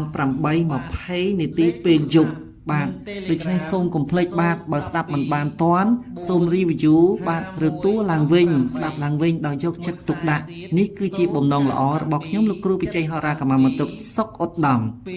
បាទរីឯលៀបរបស់អស់លោកនាងកញ្ញាបាទដែលត្រូវទទួលបាននៅក្នុងខែមីនា2024សម្រាប់អស់លោកអ្នកដែលកើតឆ្នាំខាលបាទគឺជាដំណឹងផ្ទាល់ខ្លួនតើដំណឹងយ៉ាងម៉េចបាទគឺជាដំណឹងដែលទទួលបាននៅភាពសប្បាយរីករាយបាទចំពោះបញ្ហាលុយកាក់បាទលុយកាក់គឺជាភ័ព្វសំណាងល្អ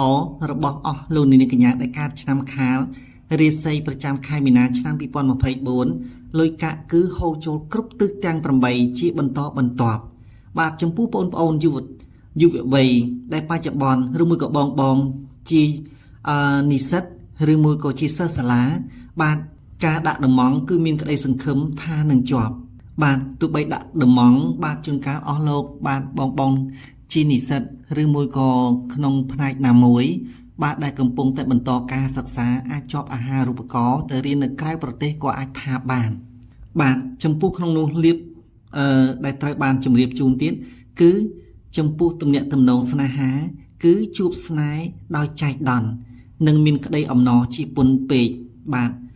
ក្នុងនោះផងដែរកម្មវិធីដែលអស់លោកអ្នកអញ្ជើញចូលរួមបានអនុញ្ញាតចូលរួមគ្រប់កម្មវិធីបាទចំពោះអស់លោកដែលជាសិស្សនិស្សិតអាចទទួលដំណឹងល្អជាប់អាហារូបករណ៍ឬមួយក៏មានអ្នកដែលមានធម៌សប្បុរសជួយឧបត្ថម្ភនៅក្នុងជីវភាពប្រចាំថ្ងៃឬមួយក៏ការរៀនសូត្ររបស់អស់លោកអ្នកបាទចំពោះមន្ត្រីរាជការត្រូវបានត្រៀមប្រកល់ឋានៈសមរម្យឬក៏មានការកោតសរសើរពីសំណាក់ប្រធានអង្គភិបរបស់អស់លោកអ្នក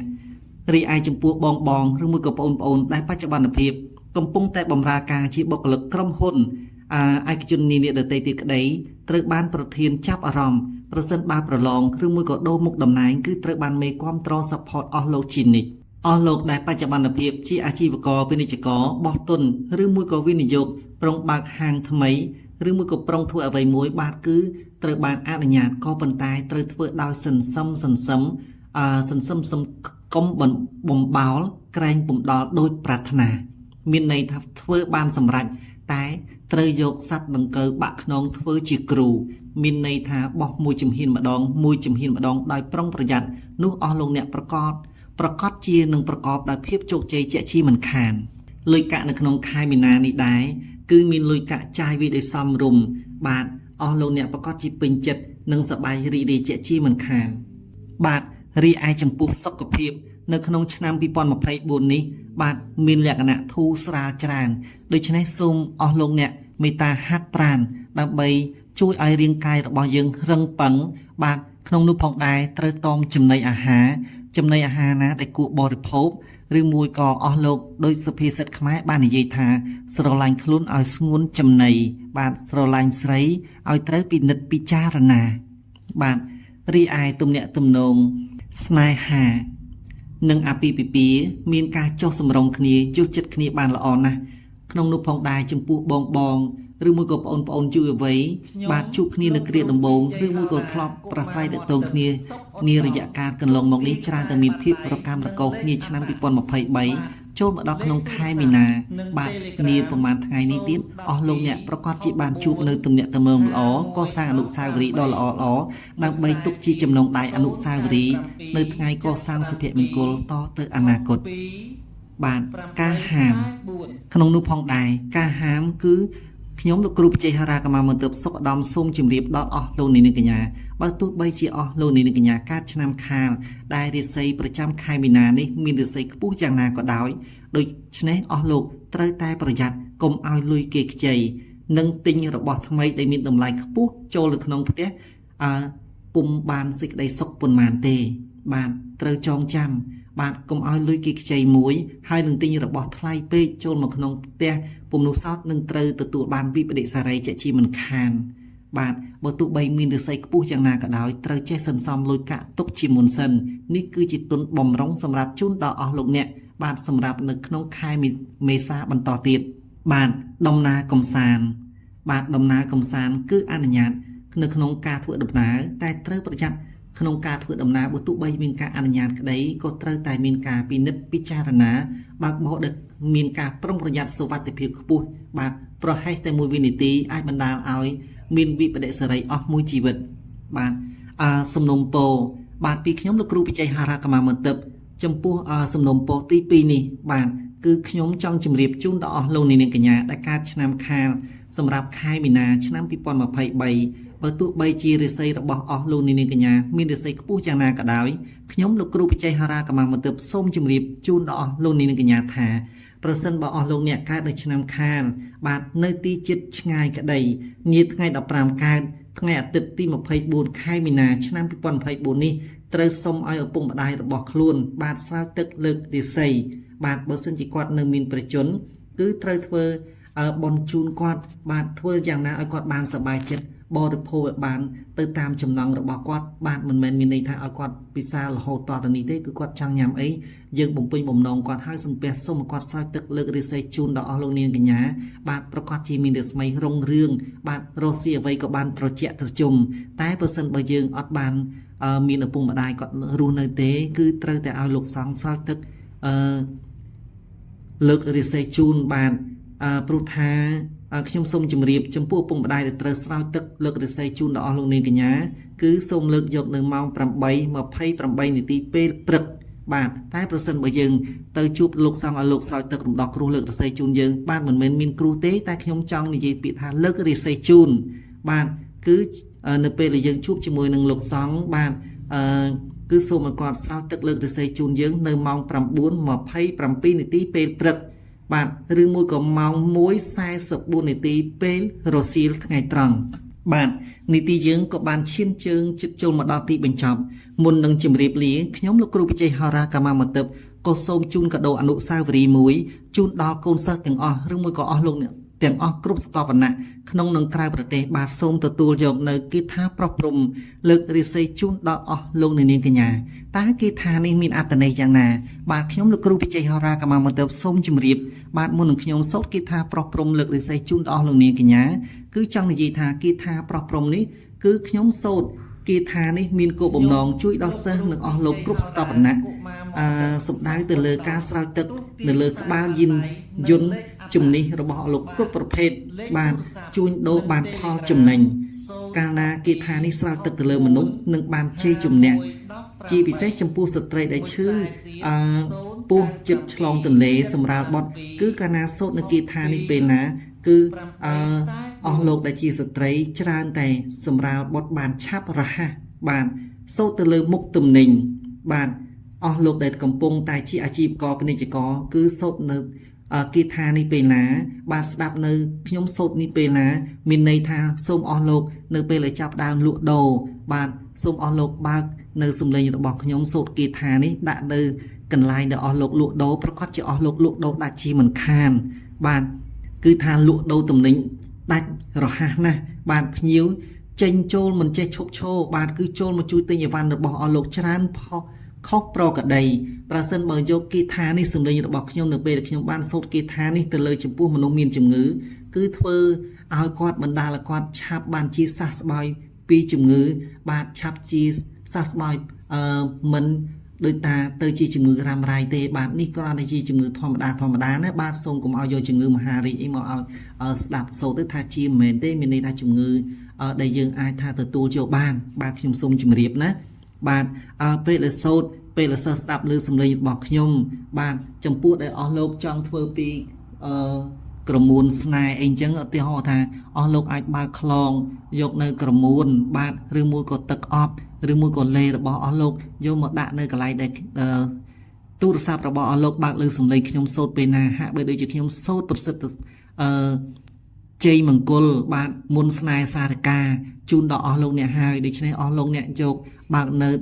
ក្រមួនឬមួយក៏ខ្លងឬមួយក៏ប្រេងម្សៅរបស់អស់លោកអ្នកដែលបានលាបចំពោះលេរបស់អស់លោកអ្នកនឹងបាទជាស្ត្រីបងប្អូនជាស្ត្រីបាទសូមបើកនៅគម្របរបស់វាទៅហើយយកសម្លេងរបស់ខ្ញុំទៅចាក់ស្ដាប់ប្រៀបបាននឹងអស់លោកមករកខ្ញុំឲ្យខ្ញុំបានធ្វើគាថាមុនស្នេហ៍សារិកាជូនដល់អស់លោកអ្នកដែរបាទជាពិសេសចំពោះអស់លោកដែលជាបរិសឬមួយក៏ជាស្ត្រីដែលមានភរិយាឬមួយក៏ប្តីដែលត្រូវបានទៅចោលឬមួយក៏បែកបាក់គ្នាបាទធ្វើដូចគ្នាយករបស់អ្វីមួយបាទយកខោអាវរបស់ប្តីឬមួយក៏យកខោអាវរបស់ប្រពន្ធបាទឬមួយក៏យករូបថតអ្វីយកមកដាក់នៅចិត្តសម្លេងដែលខ្ញុំសូត្រនោះប្រកាសជាបានស្ដាប់យូរទៅបាទនោះភរិយាឬមួយក៏បរិសដែលជាប្តីជាភរិយានោះប្រកាសជាស្រឡាញ់នឹងវិលមករកអស់លោកអ្នកជាមិនខានហើយបាទដូច្នេះគីថារបស់ខ្ញុំមួយនេះមានអត្ថន័យជ្រៅជ្រះជាកាដូអនុស្សាវរីយ៍ដ៏មានតម្លៃជូនដល់អស់លោកអ្នកបាទស្ដាប់ហើយស្ដាប់ទៀតយកសម្លេងរបស់ខ្ញុំលោកគ្រូបច្ចេកហារាកម្មាមន្តបបាទដែលខ្ញុំបានសូត្រគីថានេះអស់លោកប្រើបានគ្រប់មធ្យោបាយមុននឹងចេញចំពោះជានជំនិះគ្រប់ប្រភេទបាទអស់លោកអាចយកទឹកមួយឡាំងឬមួយក៏មួយធុងមកដាក់ផ្កាឬមួយក៏យកទឹកអប់មកបាញ់មកយកសម្លេងរបស់ខ្ញុំទៅសូត្រហាក់បីដូចជាខ្ញុំលោកគ្រូបច្ចេកហារាកម្មាមន្តបបាទទៅសូត្រមុនកោទឹកលើករាសីជូននៅពេលដែលចប់ហើយអស់លោកអាចយកទឹកនោះទៅប្រោះព្រំនៅលើក្បាលឡានឬមួយក៏ម៉ូតូបាទនោះអស់លោកចេញទៅប្រកបការងារអស់លោកប្រកាសជាមានសភាពខុសពីធម្មតាខុសពីប្រក្រតីមានន័យថាអស់លោកជិះទៅបើកទៅបញ្ជាទៅនឹងប្រកបដោយសុវត្ថិភាពរួមទាំងអស់លោកបាទយកចិត្តទុកដាក់នៅក្នុងការបញ្ជាយានជំនិះផងបាទម្យ៉ាងទៀតអស់លោកនឹងត្រូវទទួលបាននៅម៉ួយឬមួយក៏អ្នកហៅជិះខុសពីប្រក្រតីបាទកុំភ្លេចអស់លោកធ្វើតាមបណ្ដាំរបស់ខ្ញុំលោកគ្រូបច្ចេកហារាកម្មាមន្តបសុកឧត្តមបាទចំពោះបងស្ត្រីឬមួយក៏ប្អូនស្ត្រីដែលចិត្តនឹងសម្រាលកូនបាទសូមធ្វើដូចគ្នាដែរបាទយកទឹកមួយឡាំងអីចឹងទៅបាទដាក់ផ្កាដាក់ទឹកអប់អីចឹងទៅហើយយកធូបចំនួន9សរសៃទាំងអស់គ្នាខ្ញុំសូមជម្រាបជូនចឹងតែម្ដងណាបាទខាគ្រីមខ្ញុំអត់បានជម្រាបបាទយកសម្លេងរបស់ខ្ញុំទៅហើយកោទៅតាមដែលខ្ញុំបានសូត្រចឹងទៅបាទរួចហើយចប់សម្លេងខ្ញុំពេលណាបាទអស់លោកអាចយកទឹកទៅប្រោះព្រំទៅលើជូតនៅលើពោះរបស់ស្ត្រីនឹងបាទមិនមានបញ្ហាអ្វីទេអាចនឹងបណ្ដាលឲ្យគាត់ឆាប់សម្រាលបុតបានបាទគ្មាន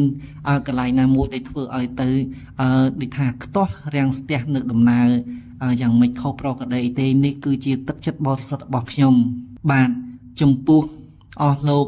ដែលជានិស្សិតឬមួយក៏សិស្សមុននឹងចេញទៅប្រឡងឬមួយក៏ត្រៀមនឹងប្រឡងថ្ងៃស្អែកអស់លោកអាចធ្វើពេលវេលាពេលស្មានណាអស់លោកទំនេរស្ដាប់សំឡេងរបស់ខ្ញុំធ្វើដូចខ្ញុំថាអញ្ចឹងទៅអស់លោកគោយកមកប្រោះព្រំនៅលើខ្លួនរបស់អស់លោកអ្នកនោះអស់លោកអ្នកនឹងមានអាការៈប្លែកខុសពីប្រក្រតីបើទោះបីយើងខំត្រៀមរៀនមេរៀនឬមួយក៏យើងយ៉ាងណាក៏ដោយគឺជាជំនួយមនោសញ្ចេតនាផ្លូវចិត្តរបស់អស់លោកអ្នកខាងផ្នែកអរូបិយនិងរូបិយបាទក្នុងនោះផងដែរចំពោះអស់លោកដែលជាអាជីវករពាណិជ្ជករបាទកុំភ្លេចធ្វើដូចគ្នាបាទអស់លោកយកទឹកដែលខ្ញុំបានជម្រាបជូនដូចលោកមុនអញ្ចឹងបាទយើងអាចយកមកប្រោះព្រំនៅលើមុខទំនិញរបស់យើងបាទឬមួយក៏ហាងរបស់យើងប្រកាសជាលក់ដាច់ខុសប្រក្រតីបាទនេះគឺជាបំណងល្អរបស់ខ្ញុំលោកគ្រូបច្ចេកហារាកម្មាមន្តបសុខឧត្តមជូនជាកាដូសម្រាប់អស់លោកអ្នកដែលកើតឆ្នាំខាលខែមីនា2024បាទនៅពេលនេះសូមទទួលស្ដាប់ដោយយកចិត្តទុកដាក់ពីខ្ញុំលោកគ្រូបច្ចេកហារាកម្មាមន្តបនៅគីថាប្រោះព្រំជូនដល់អស់លោកនាងកញ្ញាដូចតទៅអ្នកមកពុទ្ធជាអេតិវិសាភវិអរហង្គលោកកវិទូអនុត្តរោពុទ្ធសាសនាមេសារធិរិស្ថានៈពុទ្ធភោភវិចតរោហារិជីចតរោទេវីបតតស្វាហៈ អ្នកមោពុទ្ធិយៈទេទេសោភគវីអរហង្គលោកកវិទូអនុត្តរោពុទ្ធសធម្មមានសារទេស្ថានញ្ញពុទ្ធោភគវីចតរោហារិជីចតរោទេវបតស្វហអ្នកមោពុទ្ធិយៈទេទេសោភគវីអរហង្គលោកកវិទូអនុត្តរោពុទ្ធសធម្មមានសារទេស្ថានញ្ញពុទ្ធោភគវីចតរោហារិជីចតរោទេវបតស្វហអ្នកមោពុទ្ធិយៈទេទេសោភគវីអរហង្គលោកកវិទូអនុត្តរោពុទ្ធសធម្មមានសារទេស្ថានញ្ញពុទ្ធោភគវីចតរោហារិជីចតរោទេវបតស្វហអ្នកមោពុទ្ធិយៈទេទេសោភគវីអរហង្គលោកកវិទូអនុត្តរោពុទ្ធសធម្មមានសារទេស្ថានញ្ញពុទ្ធោភគវីចតរោហារិជីចតរោទេវបតស្វហអ្នកមោពុទ្ធិយៈទេទេសោភគវីអរហង្គលោកកវិទូអនុត្តរោពុទ្ធសធម្មមានសារទេស្ថានញ្ញពុទ្ធោភគវីចតរោហារិជីចតរោទេវបតស្វហអ្នកមោពុទ្ធិយៈទេទេសោភគវីអរហង្គលោកកវិទូអនុត្តរោពុទ្ធសធម្មមានសារទេស្ថានញ្ញពុទ្ធោភគវីចតរោហារិជីចតរោទេវបតស្វហបាទនៅពេលខ្ញុំបានសូត្រ7ចប់ពេលណាអស់លោកដែលបានយកគីថារបស់ខ្ញុំទៅបានស្ដាប់ឮសំឡេងរបស់ខ្ញុំសូត្រជូនអស់លោកគ្រប់ស្ថាបនៈពេលណាសូមឲ្យអស់លោកជួបប្រទះតែនឹងសុភមង្គលបាទធ្វើកិច្ចការអ្វីបានសម្រេចដោយក្តីប្រាថ្នានៅពេលនេះខ្ញុំលោកគ្រូវិជ័យហរាកម្មបន្ទើបសុខឧត្តមសូមជម្រាបលាបាទមុននឹងជម្រាបលាក៏សូមប្រសិទ្ធពរជ័យសិរីសុស្ដីជូនដល់សម្ដេចអ្នកអង្គម្ចាស់អស់លោកគ្រប់ស្ថាបនៈជួបប្រទះតែនឹងសេចក្តីសុខចម្រុងចម្រើនជួបប្រទះតែនឹងពុទ្ធពរ4ប្រការអាយុវណ្ណៈសុខៈពលៈកំបីគ្លៀងគ្លាតនៅពេលនេះខ្ញុំលោកគ្រូវិជ័យហរាកម្មបន្ទើបសូមជម្រាបលាសូមអរគុណ